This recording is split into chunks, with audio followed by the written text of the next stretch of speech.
Studio 3Hz's Black Fox, which released on Crunchyroll at the start of October, is an entirely unfinished product.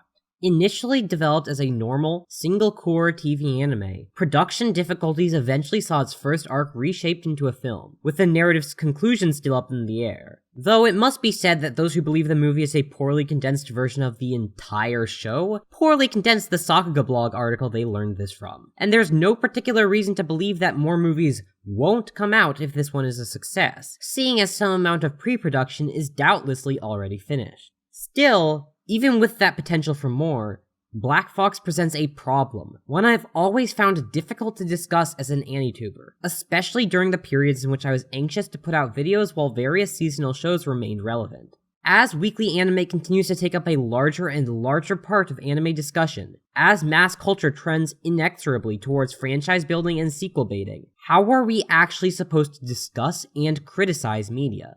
All 10 of 2018's top grossing films were part of franchises, many of them direct sequels, and a majority of them have their own sequels planned. Given that the average profit rate continues its tendency to fall worldwide, risky ventures, outside of very specific fields, simply aren't worthwhile to most of the already established firms and investors. In such an environment, the endless production of sequels and remakes makes financial sense. It's guaranteed to deliver buyers, and in many cases requires lower labor costs than the development of new IPs. This is simply the state of the culture industry today, and while it bears similarities to past periods, sequels are, after all, hardly a new thing. The overwhelming nature of this franchise conglomeration, all centered around a few specific studios, has taken on a decisively new character, fitting for a new age of monopolies. Where sequels used to be a possibility in all but specific genres, they are now an inevitability for anything popular. Hollywood, and by extension, the culture industry more broadly, has, to borrow a term from Thomas Leitch, made virtually all media sequel-ready, even if those sequels never actually arrive.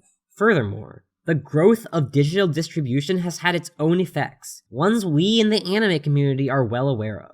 Instant access to our favorite shows, through legal or illicit means, takes no more than a few clicks of the mouse and taps of the keyboard. And while this opens up practically all anime that's ever been produced, it has tended, in practice, to centralize the community's focus on shows that are immediately airing. Unless they're able to grow so absurdly massive that they're capable of sustaining fandoms even when no material is being released. Even for those works, like Yuri on Ice, more is almost always promised to be shortly arriving. It's because of this that those hailing the end of classic anime may be right in one respect. Anime is far more disposable nowadays due to a decrease in the rate of actually owning the shows we watch, and because of a shift away from TV networks dictating what would be watchable and when. The old school coalescing around one particular series is simply no longer possible. Where those like Giga go wrong is in associating this mostly with cultural shifts in the community, rather than seeing it as an inevitable function of the material changes in anime distribution and increasingly, production. After all, why keep discussing the 6-month-old original when another season of Sword Art Online is mere days away from debuting? Well, the answer is that there isn't a reason to, unless you make it your active mission to do so. Yet when all of these material factors add up, they leave us with one fact. Most of the stuff we're consuming isn't finished, and in many cases, we don't know when it will be. Is My Hero Academia done when any particular season of it ends? Of course not. So, when will it be? Well, that's harder to say, as it's unlikely to end for as long as both Horikoshi and Shueisha see it as worth continuing. Even theoretically complete works, such as Food Wars, are never gone for good. There's always the significant chance of a sudden sequel appearing from nowhere, as has been happening more often recently. Just look at Fruits Basket or Cardcaptor Sakura for some strong examples. And that makes criticism very difficult. It's nigh impossible to state a straightforward opinion of a show that isn't meaningfully over. Sure, it's easy enough to say that you really like Hiroaka's Hideout Raid arc, and Season 3 in general. But wouldn't that change if elements of that season ended up being used later in the series, in ways that hurt what you enjoyed about it in the first place? As I'll be getting to in just a bit, this isn't merely a theoretical concern. It very much affects current criticism, and it forces critics to either take an aggressively ignorant position of brushing over the uncertain nature of their thoughts, or to take an overly meek position of hedging their bets and constantly stating, "Now, this could change, but..." So, to finally return to Black Fox, it immediately becomes clear the issues that criticizing works before they're completed can have, and the impossible bind that fans and critics alike are put in by this new framework of unfinished series. It's worth noting that Black Fox has not been universally beloved by those who've watched it, and I doubt it would be even if it had been a TV series as initially planned. Its decision to, very light spoilers here, turn towards an anti-revenge plotline is one of the chief complaints. And frankly, while I have no problem with it myself and saw that development coming from a mile away, that's just an ordinary case of missed expectations, the same sort that would always arise. However, anyone reviewing or writing about Black Fox has to acknowledge that it's not done. It ends on a massive cliffhanger, one that reveals a certain character is more integrated into the main plot than was explicitly said previously. And the chief antagonist is not only still at large, but living his life perfectly well. Indeed, as I described, all that's portrayed in the film itself is what would be the TV anime's first act, the section where the leads are gathered together and the true scope is revealed. When writing about the movie, therefore, you have to ask yourself, will this ever be completed? It very well may be, but there's no way to know, and the entire quality of it hinges on its completion. It is absolutely unfinished, and because of that, it's absurd to have to judge it as its own product, separate from the potential future conclusion that would tie up all its ends. Yet, we have to. I'd love to talk about why Black Fox works for me, how the main characters reveal some honestly quite impressive writing, unfortunately bogged down by the far weaker antagonists, discussing what the story means as a whole. But that's not possible, because the story isn't a whole, and there's no way to even know if it ever will be. The biggest problem of this sequel-ready regime isn't that works go on long past their expiration date, though that's an issue in itself. It's that there's no way to know, and thus no chance to simply put everything down and assess these works in their totality. Criticizing Black Fox is possible, yes, but it's unsatisfactory as a simple result of the system of production we've become embedded within.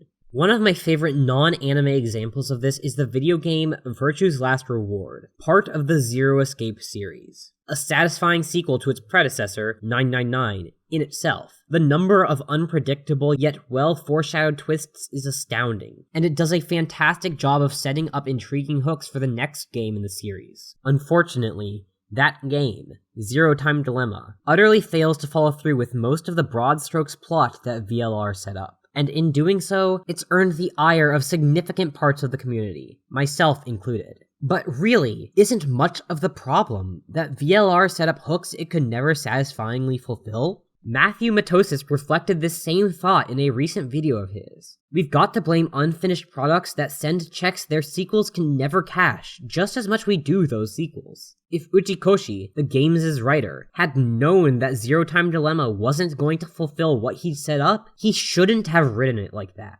And yet, how could a critic reviewing the game when it first came out know what would happen? The increase in works that rely on other works for their true conclusions makes it impossible to truly judge anything solidly. When everything will have a sequel, and nothing is ever over, complete thoughts simply never arise. This is made even worse by other forms of serialization. Anime obviously have weekly episodes, but even games are increasingly taking an episodic formula. Given my experience with Zero Escape, I run into problems even attempting to discuss Uchikoshi's newest game, AI, The Somnium Files. See, the game has room for a sequel, and even works which don't have that room are cut into to make some nowadays if the producers think the hack job will be profitable enough. It boasts its own strong narrative, with conclusions to all but one major point, and yet a sequel could tear that total consistency asunder. I adored my time with the game, but those memories may be lit aflame in just a few short years, and there's no way to know for sure that won't happen. Again, while the potential for sequels has always existed, this specific expectation of them has not, and it is not necessarily a positive development in all respects. Need I even speak of my fears about a new Nier game, and the potential problems that could result from the series' newfound success leading to a mangled product with too much corporate interference? It's not hard to imagine that possibility. The text has become, in Umberto Eco's words, infinite, and any ability to formulate a conclusive opinion is routinely cut off and disrupted. I have no desire to act like an alarmist, and simply put, the material realities that led to this state can't be changed by my whining about them. This is just how things are now. But this infinity of the text, this constant disruption, does not strike me as a fact which is beneficial to our consumption of art, or, to make a bit of a leap, our psychology as a whole. To wrap this back around, how I'm supposed to critique unfinished products is something I constantly ask myself.